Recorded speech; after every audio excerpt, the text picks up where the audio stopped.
Nós queremos saudar a todos e todas com a graça e a paz do Senhor Jesus e dar boas-vindas a você em mais um culto comunitário da Faculdade de Teologia, com o tema De Jerusalém aos confins da terra.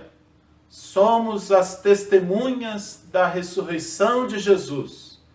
No contexto da ascensão de Jesus, queremos celebrar a promessa e a espera da vinda do Espírito Santo, com a referência do 7º domingo da Páscoa.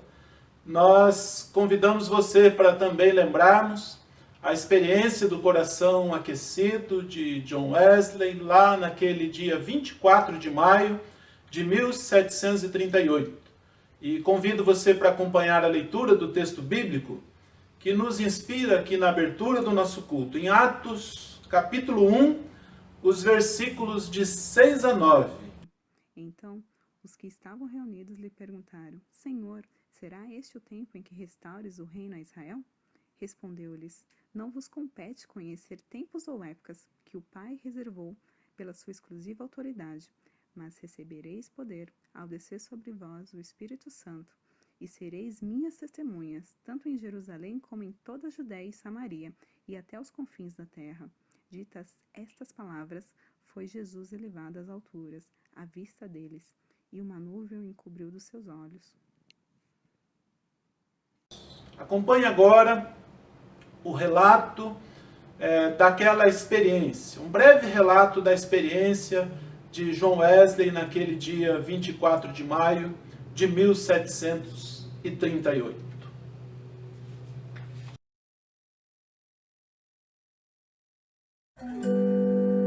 Graça e paz a todos.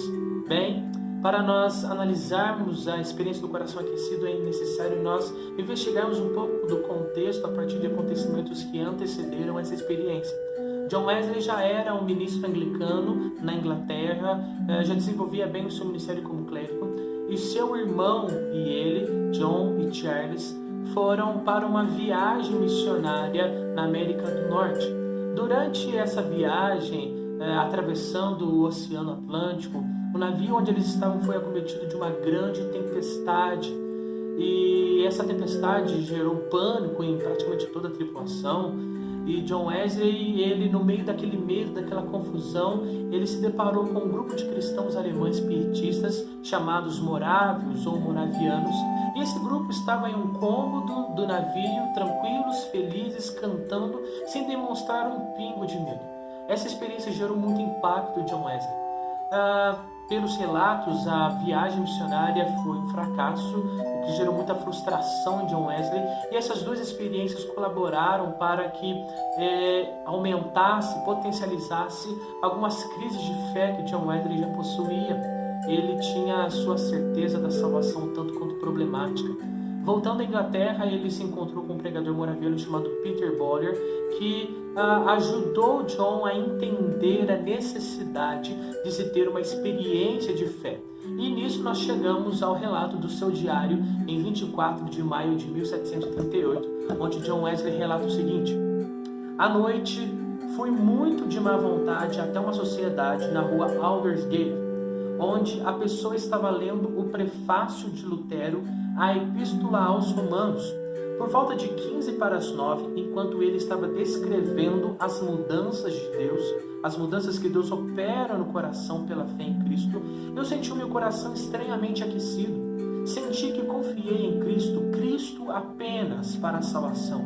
E uma garantia me foi dada de que Ele tinha tomado os meus pecados, até mesmo os meus, e tinha me salvo da lei do pecado e da morte. Comecei a orar com todas as minhas forças por aqueles que tiveram, de uma maneira mais especial, rancorosamente me usado e perseguido. Então testemunhei abertamente a todos o que eu agora, pela primeira vez, sentia em meu coração. Um pouco mais adiante, John Wesley retrata no mesmo dia o seguinte: depois de retornar para casa, fui esbofeteado por muitas tentações, mas eu clamei e elas fugiram. Elas se tornaram repetidas vezes e tão frequentemente quanto eu erguia meus olhos, ele me enviava ajuda do seu santo lugar. E nisto eu me certifiquei do que consistia principalmente a diferença deste e do meu estado anterior. Eu me esforçava, sim, lutava com todas as minhas forças debaixo da lei e debaixo da graça. Entretanto, se algumas vezes ou mesmo frequentemente eu era vencido, agora sou sempre um vencedor. O movimento metodista possui algumas características interessantes, dentre elas 4 afirmações. Todos precisam ser salvos, todos podem ser salvos, todos podem saber que são salvos e todos podem ser salvos completamente. Para os nossos dias, a experiência do coração aquecido é importante para nós frisarmos e fundamentarmos mais a terceira afirmação dessas características. Todos podem saber que são salvos. Paulo, na carta aos Romanos, capítulo 8, versículo 16, diz que o Espírito de Deus testifica em nosso espírito que somos filhos de Deus. É através da experiência de fé que nós entendemos que nós somos filhos, que nós fomos transportados do reino das trevas para o reino do Filho do seu amor.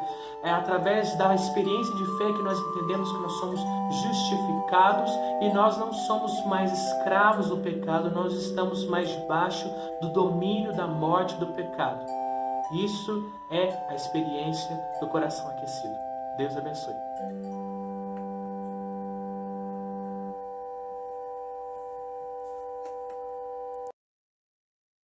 Cantemos juntos o hino Alegres Adorai, de Charles Wesley.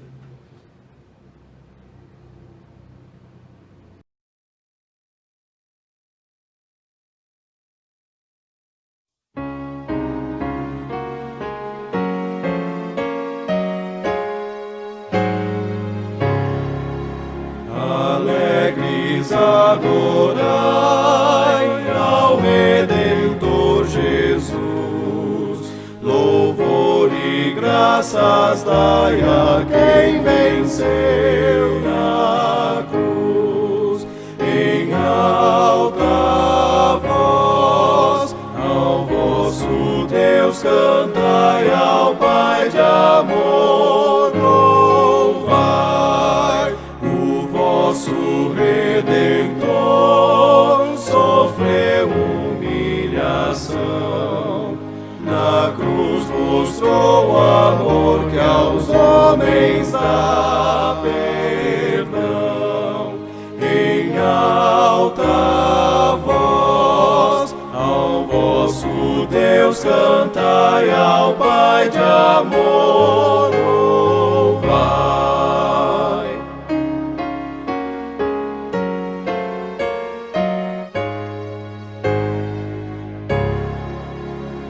Na terra o céu além, Jesus dominará,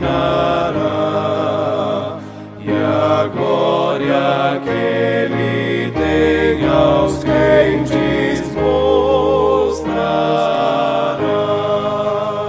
Em alta voz ao vosso Deus cantai, ao Pai de amor louvai.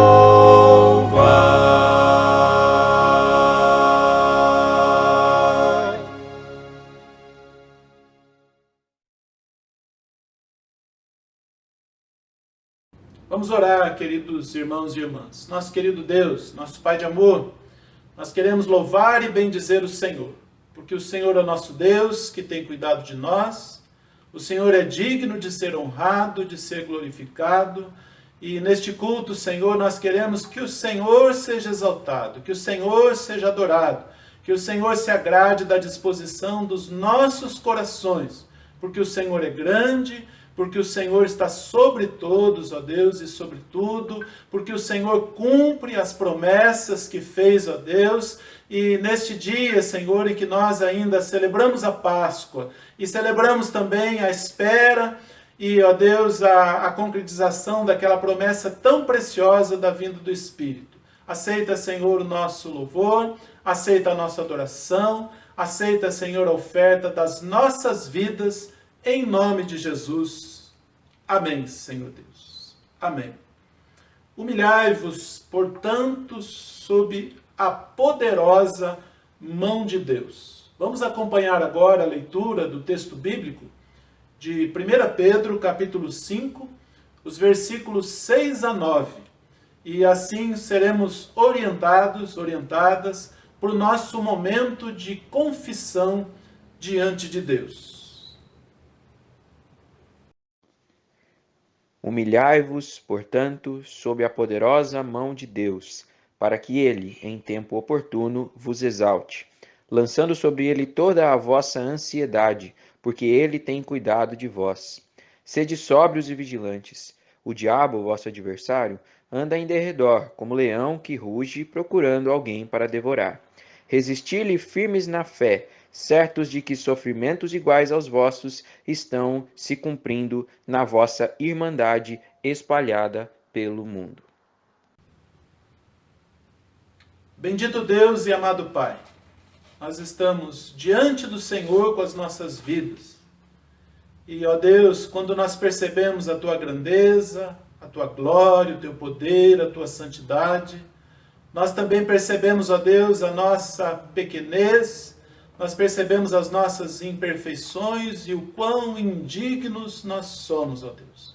Por isso, atendendo ao que a Tua palavra nos diz, nós queremos nos humilhar, ó Deus, diante do Senhor, sabendo que o Senhor é que nos exalta, o Senhor é que nos eleva, o Senhor é que nos abençoe. Ó Deus, e que a nossa vida, ó Deus, quebrantada diante do Senhor, ela possa ser fortalecida, ela possa ser renovada, e, ó Pai, que o Senhor manifeste perdão e graça, Senhor, na vida de cada um dos Teus filhos e as Tuas filhas, ó Deus, que participam deste culto e que estão, ó Deus, espalhados pela face dessa terra.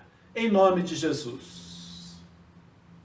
E como palavra de proclamação de perdão, os versículos 10 e 11 do texto de 1 Pedro 5, diz: Ora, o Deus de toda a graça que em Cristo vos chamou à sua eterna glória, depois de terdes sofrido um pouco, Ele mesmo vos há de aperfeiçoar, firmar, fortificar e fundamentar.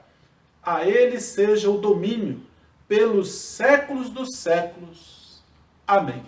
Nós vamos louvar ao Senhor e após esse momento que nós cantaremos, louvando ao nosso Senhor, nós ouviremos a palavra de Deus através do pastor, também professor aqui na Faculdade de Teologia, o reverendo Martim Barcala. Ele que é pastor na Igreja Metodista lá em Registro, aqui no estado de São Paulo, na terceira região, e é professor aqui na Faculdade de Teologia. Que Deus abençoe muito a sua vida, que Deus continue ministrando aos nossos corações, com sua graça e com seu amor e com o propósito que Ele tem, em nome de Jesus.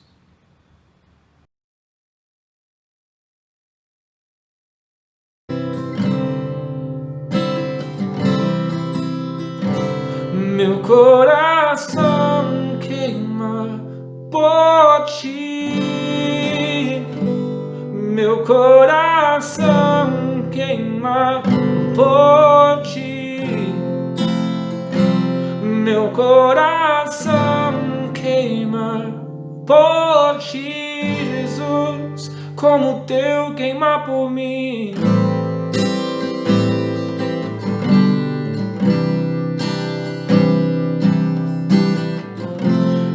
coração é todo teu. O teu amor me conquistou,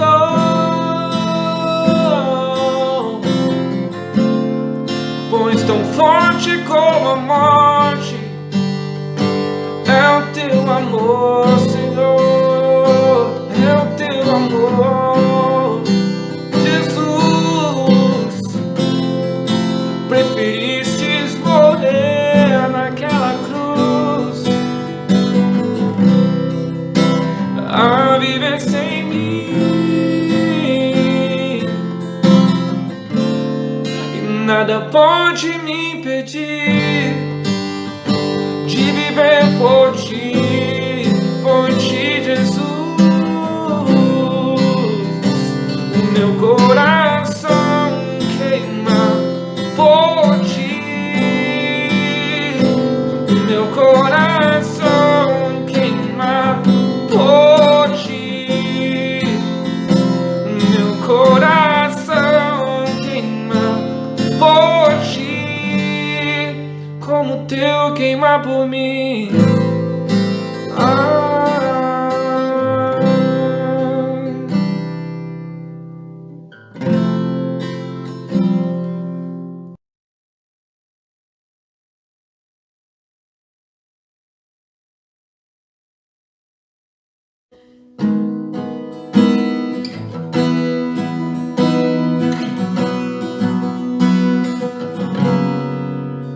Nós estamos aqui tão sedentos de ti. Vem, ó Deus, vem, ó Deus, enche este lugar. Meu desejo é sentir teu poder, teu poder.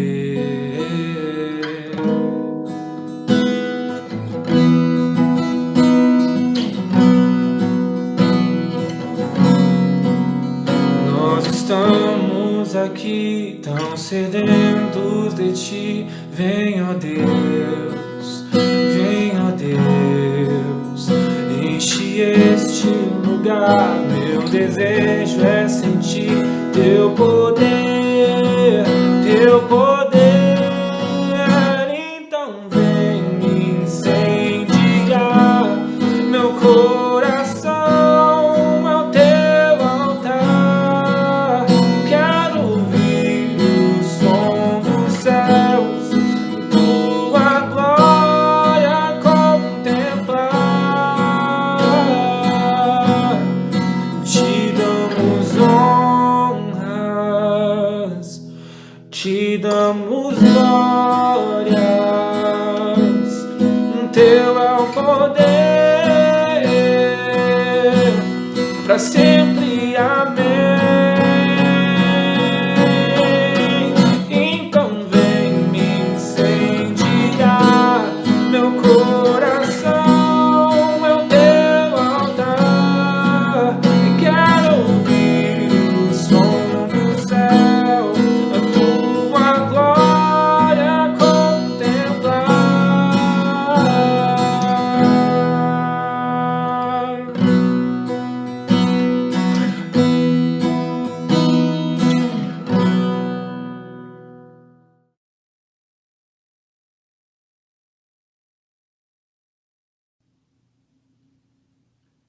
Olá, graça e paz.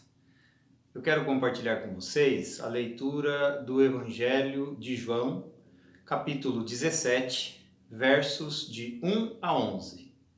Este texto é a indicação do nosso anuário litúrgico para a celebração da ascensão de Cristo e a promessa do envio do Espírito Santo. Os temas do nosso culto de hoje, que serão articulados com a experiência religiosa de Wesley no dia 24 de maio de 1738, também conhecida como experiência do coração aquecido, e de uma certa maneira tentaremos articular esses dois referenciais com o nosso contexto de vida atual, nesse tempo de afastamento social por causa da pandemia do coronavírus. O texto nos diz assim: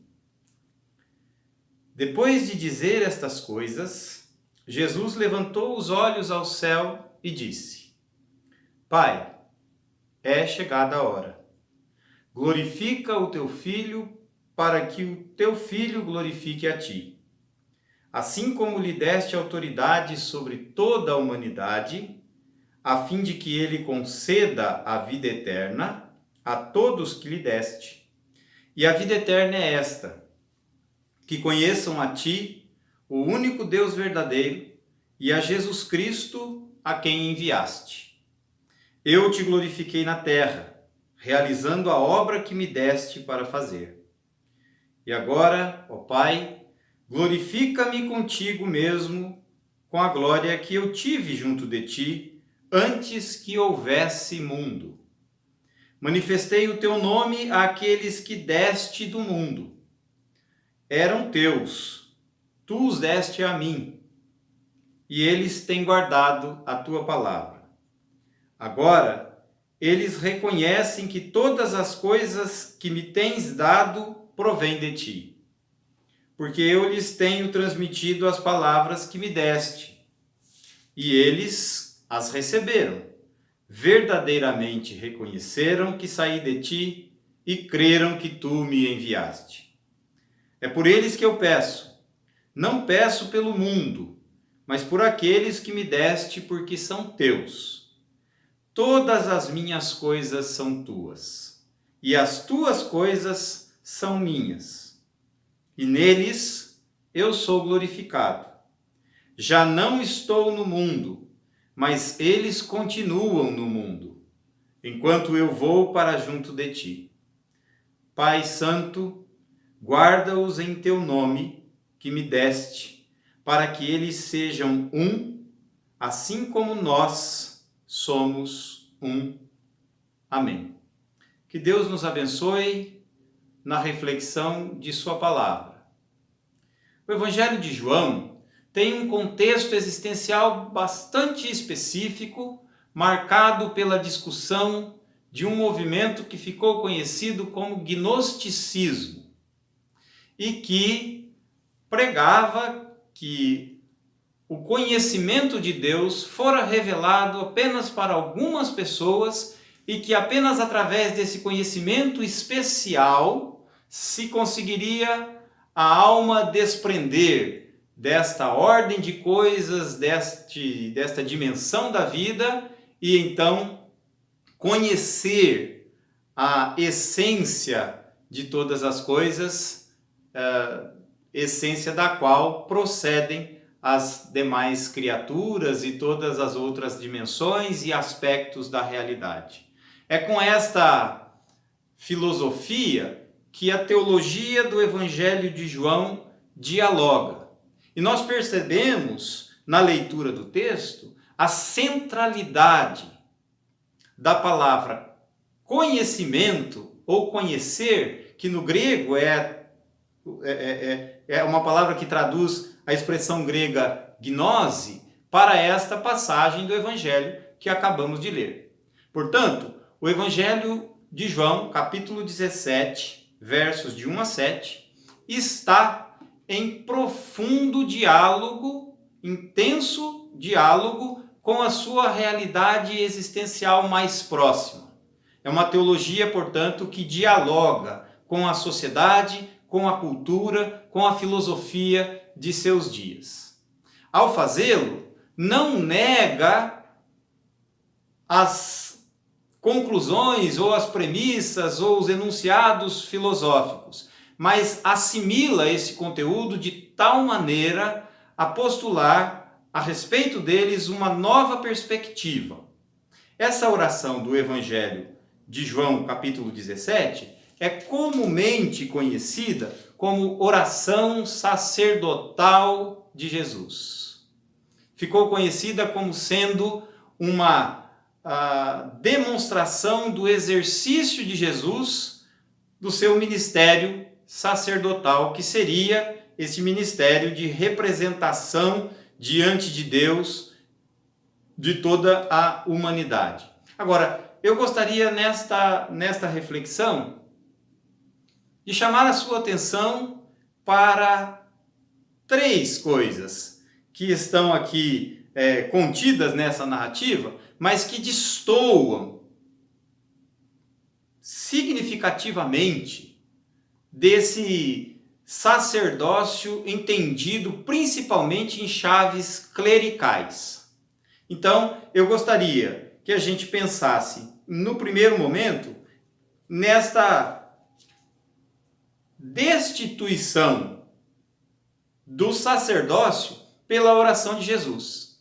É uma provocação mesmo, porque nessa oração que muitos vão enxergar o exercício do sacerdócio, nós vemos Jesus realizando exatamente o contrário. Ao invés do sacerdócio, o acesso. Nós não temos na oração de Jesus a reafirmação da sua divindade como sendo algo oculto ou inacessível para os seus discípulos, para aqueles que desejam conhecê-lo. Jesus se abre completamente ao conhecimento daqueles que o amam, que o buscam e que compartilham o cotidiano com ele. Esse desejo e essa sedução pelo mistério sacerdotal que leva alguns líderes religiosos a manipular, a determinar, a impor as suas vontades e as suas decisões sobre o seu rebanho, está completamente ausente desta oração profunda e bela realizada por Jesus nos últimos momentos, nos últimos instantes da sua vida. Aqui nós não temos a reafirmação do sacerdócio, mas a abertura de um acesso para que todos conheçam a Deus plenamente e a partir do seu relacionamento direto com Deus, demonstrado por Jesus Cristo. Um outro aspecto que eu gostaria de destacar nessa passagem de João 17, de 1 a 11, é que não há cosmo, não é uma oração pelo mundo, é uma oração pelas pessoas. Eu sei, e você também deve conhecer, a clássica e infeliz divisão, separação entre os crentes e o mundo. E muita gente vê nessa narrativa de João 17, de 1 a 11, mais um exemplo dessa segregação de nós e eles.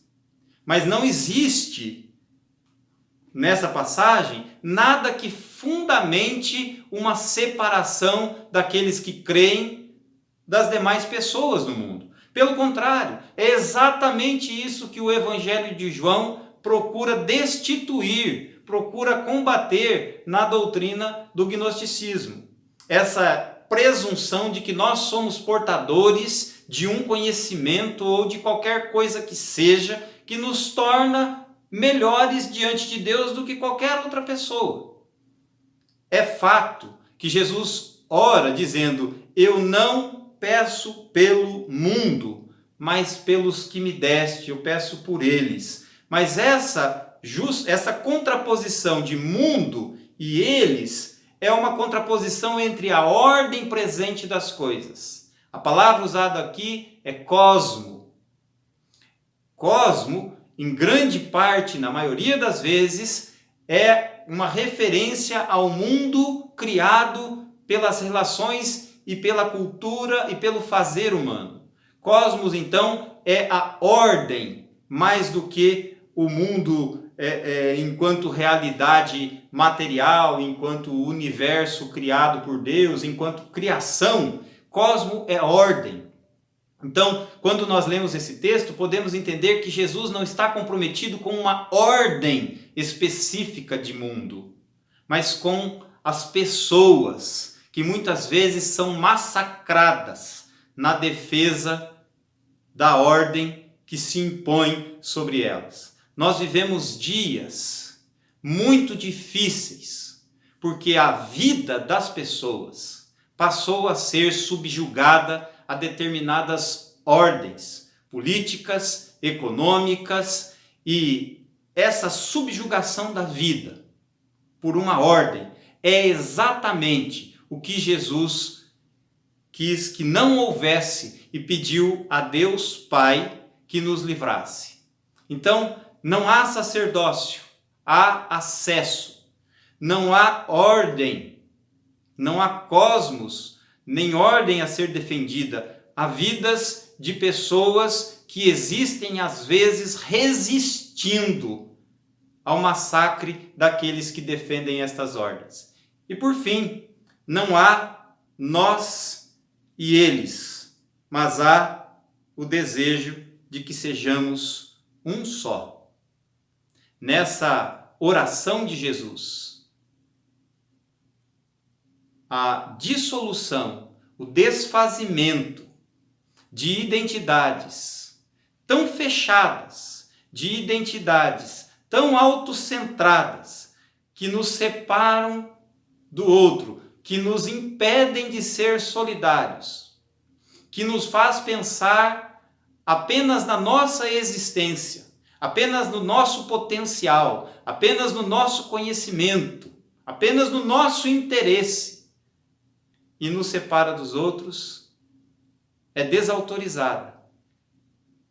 E Jesus pede na sua oração que este comportamento, que esta conduta, não seja assumida pelos seus discípulos. Pelo contrário, que Deus Pai nos livre de pensar assim, de pensar que nós existimos, de pensar que nós podemos, de pensar que nós somos independente dos outros.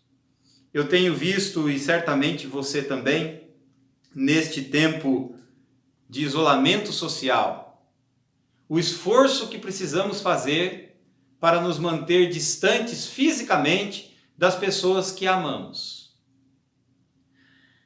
Talvez seja um momento de nós percebermos também que podemos amar muito mais e transformar o nosso gesto de isolamento social num gesto de amar aqueles que nós não conhecemos, mas que podem ser vulnerabilizados, que podem ser contaminados, que podem ser expostos ao risco de morte, porque o nosso amor não os alcançou e fomos levados por um egoísmo que separa entre nós e eles tudo aquilo que Jesus desejou que não acontecesse. Portanto, a oração de Jesus é para que nós vivamos uma comunhão, tal qual ele vivera com Deus enquanto esteve neste mundo. A ascensão de Jesus é uma ascensão que, na verdade, horizontaliza as relações. A ascensão de Jesus não é a legitimação do sacerdócio, mas o anúncio de um livre acesso. A ascensão de Jesus não é a imposição de uma ordem, mas a defesa intransigente das vidas que tem que, às vezes, resistir à malignidade e à tentativa destas ordens se absolutizarem.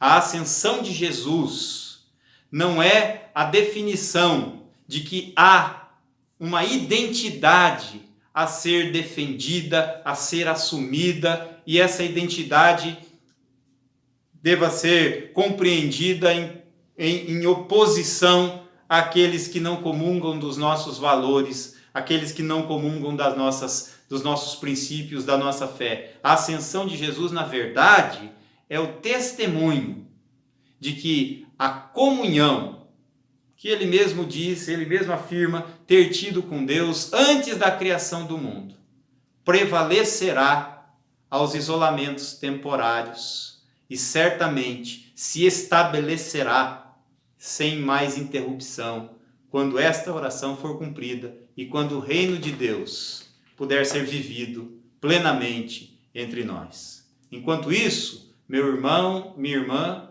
a minha oração é para que Deus te abençoe. A minha oração é para que não haja também na sua vida nenhum princípio sacerdotal que te impeça de conhecer a Deus diretamente. Que não haja nas nossas vidas nenhuma insegurança que nos leve a preferir a ordem à vida dos nossos irmãos e irmãs. Que não haja na minha vida e na sua vida nenhum desejo de defender a minha identidade de uma maneira tão individualista, a ponto de não enxergar que às vezes eu posso, agindo dessa maneira, colocar em risco a vida dos outros. Mas que haja, sim, a esperança de uma comunhão que se estabeleça e que restaure todas as nossas forças e que nos alegre permanentemente. Que Deus te abençoe, que você viva dias de esperança, de renovação, e enquanto durar este momento, este tempo de isolamento e de afastamento, que não te falte comunhão. É isto que eu peço a Deus, certo de que Ele ouve a nossa oração. Eu quero que você agora nos acompanhe no hino Mil Línguas Eu Quisera Ter, um hino de Charles Wesley, que foi traduzido e que tem uma belíssima letra. Desejo que este hino também fale ao seu coração, complementando assim a mensagem deste momento.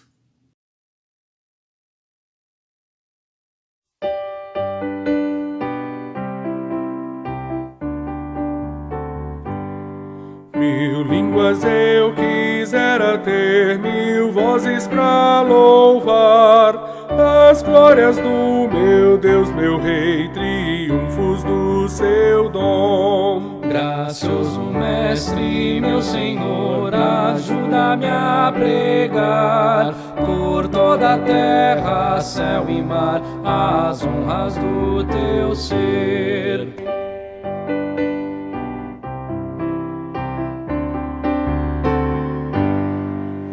E glória a Deus, honra e louvor, teus santos todos dão, e um canto novo entoarão, unindo terra e céu.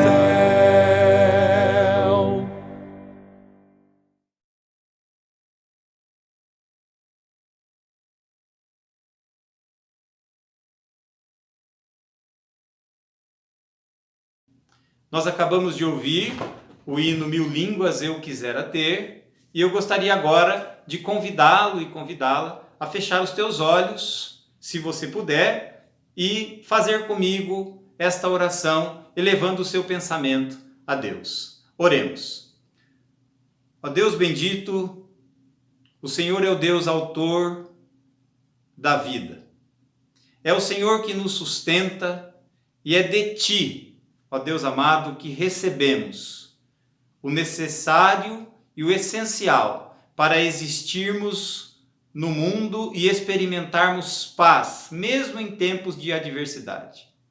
Sabemos que Jesus, teu Filho enviado, veio de Ti, habitou entre nós e nos ensinou, ó Pai, que temos um livre acesso ao Teu trono de graça, que podemos buscar ao Senhor e apresentar diante de Ti todas as nossas ansiedades. Mas isso não nos confere, ó Deus, nenhum privilégio que não esteja também disponível e acessível para qualquer pessoa, porque todos somos Teus, feituras das Tuas mãos. Pedimos então que o Senhor nos visite neste tempo de isolamento, neste tempo de afastamento social. E renove em nós, ó Pai, a convicção de que temos comunhão contigo, de que fomos perdoados por Ti. E que esta convicção nos encha de esperança, como ocorreu com Wesley naquele 24 de maio, que as nossas vidas, a partir de uma experiência autêntica, profunda, transformadora na Tua presença, seja também vivida em serviço, que seja também disposta a defender a vida de todas as pessoas, que seja também um testemunho de que a comunhão desejada por Ti sempre prevalecerá e superará todas as dificuldades, todas as adversidades que momentaneamente nós enfrentamos. Nós Te pedimos estas coisas, Ó Deus bendito, em nome de Jesus. Amém. Recebamos a bênção. Que o amor de Deus Pai, Todo-Poderoso, Criador e sustentador do universo, a graça de Jesus Cristo, seu Filho unigênito, que habitou entre nós, mas que está diante de Deus e que perante este Deus representa a nossa humanidade. Que a comunhão, a consolação e a unção do Espírito Santo do Deus vivo nos enlace, nos aproxime, nos sustente em comunhão, enquanto suportamos a separação momentânea. E que estejam sobre nós, sobre as nossas casas, sobre as nossas famílias, sobre as nossas cidades, sobre o nosso país, sobre todo o mundo, e que conosco permaneçam, hoje e sempre. Amém. Deus te abençoe, meu irmão, minha irmã, tenha um bom restante da semana.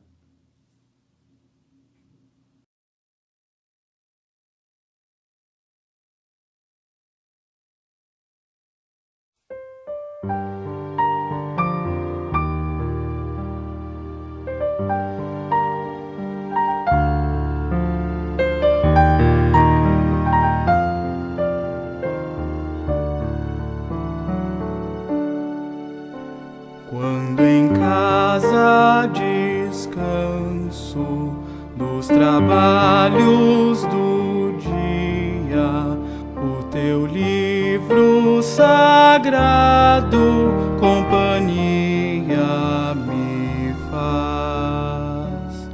Relembrar teus ensinos me traz plena alegria, e falar do que queres, da beleza e da paz. Creio em tua promessa, dá-me clara visão e palavras sinceras no meu coração.